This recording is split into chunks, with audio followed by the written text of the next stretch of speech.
Air India വിമാനത്തിൽ bomb ഭീഷണി. കാനഡയിൽ നിന്ന് ഡൽഹിയിലേക്കുള്ള വിമാനത്തിലാണ് ഭീഷണി. വിമാനം സുരക്ഷിതമായി ഡൽഹിയിൽ ലാൻഡ് ചെയ്തു. വിമാനത്തിൽ സുരക്ഷാ പരിശോധന നടക്കുകയാണ്.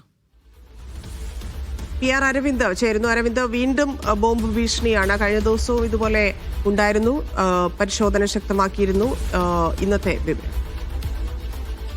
ധന്യ, കാനഡയിലെ ടൊറന്റോയിൽ നിന്ന് ഡൽഹിയിലേക്കുള്ള എയർ ഇന്ത്യ വിമാനത്തിനാണ് ബോംബ് ഭീഷണി ലഭിച്ചത്. ഉടൻ തന്നെ ആ വിമാനം ഡൽഹിയിലെത്തി ആ വിമാനം ലാൻഡ് ചെയ്യുകയും യാത്രക്കാരെ അടക്കം സുരക്ഷിതമായി മാറ്റുകയും ചെയ്തു. ഇതെന്തായാലും ഇപ്പോൾ സുരക്ഷാ പരിശോധന പൂർത്തിയായി എന്നതാണ് ഇപ്പോൾ വിമാനത്താവള അധികൃതർ വ്യക്തമാക്കുന്നത്. സംശയാസ്പദമായ ഒന്നും തന്നെ വിമാനത്തിൽ നിന്ന് കണ്ടെത്താൻ സാധിച്ചിട്ടില്ല എന്ന് എയർ ഇന്ത്യ കൂടി അറിയിക്കുന്നുണ്ട്. ഒരു വ്യാജ ബോംബ് ഭീഷണി തന്നെയാണ് എയർ ഇന്ത്യ വിമാനത്തിന് ലഭിച്ചിരിക്കുന്നത്. കഴിഞ്ഞ ദിവസങ്ങളടക്കം നിരവധി വിമാനങ്ങൾക്ക് സമാനമായ രീതിയിലുള്ള വ്യാജ ബോംബ് ഭീഷണി ലഭിച്ചിരുന്നു. പക്ഷേ ഡൽഹി സ്ഫോടനം അടക്കം നടന്ന പശ്ചാത്തലത്തിൽ അതീവ ജാഗ്രതയിലാണ് വിമാനത്താവളങ്ങളും അതുപോലെ തന്നെ റെയിൽവേ സ്റ്റേഷനുകളെല്ലാം ഉള്ളത്.